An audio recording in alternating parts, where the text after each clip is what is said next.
All right, I'm Scott Anderson. I'm the Green Skeptic. Green Skeptic is a blog that I've been doing for 5 years. It's about entrepreneurism, clean tech, green technology, and climate change, a few other issues. The thing I like about Founder Factory is that it's a very informal setting. It's not like a lot of venues where it's really very formal structure, and you've got not a lot of time for interaction between among the attendees. Founder Factory it's just a great way to come together and see the Philadelphia startup ecosystem that's really developing here over the last. I've been here for 11 years, and it's just been a phenomenal thing to see the last few years, especially.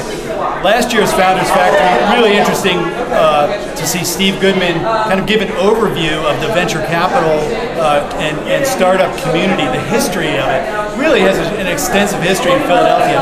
And when you see the community coming together and giving back, you see entrepreneurs like Lucinda Holt, you see entrepreneurs now, venture capitalists like Josh Koppelman, Doug Alexander, other people coming together to impart their wisdom to the next generation of entrepreneurs. It's a really cool thing to see, and that's really what I think the Founder Factory is all about. It really is a way to bring these people together, share some knowledge, share some struggles, and try to create this thing, keep it going, and make Philly a great place to do business. And how does Founder Factory fit in with a lot of the other events that you've seen happening in Philadelphia? Yeah, I mean, if you look at things like Dream Adventures or a social enterprise incubator that I was involved in this summer called Good Company Ventures, there's a number of these things coming together. It's really coalescing in a way that's really from the ground up. And I think that in Philadelphia there's a tendency to try to do things from the top down. We're going to be the next biotech region. We're going to be the next next big thing.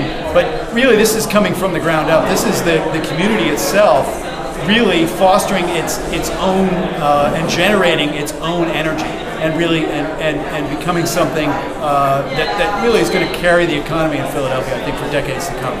I would love for you to expand on that last point, which is really the impact these kinds of events have long term, as opposed to just helping one business person solve their business problem. What kinds of long-term impact can something like this have on a region? Well, just looking at the crowd today, during the fishbowl sessions in particular, you see the way people are responding to the knowledge that's being shared, this sort of public critique, if you will, or the pitch by the entrepreneur, and then the panel actually discussing business problems out in the open. This is stuff that you might get with your advisory board, in a conference room somewhere or something like that, but in public, on stage.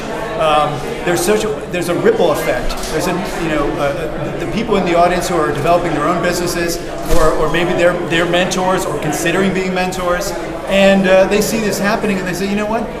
This is what it's all about. This is building a way of life for a city like Philadelphia that is it's the city of brotherly love. Well, it's the city of entrepreneurial love, right? This is what this is all about.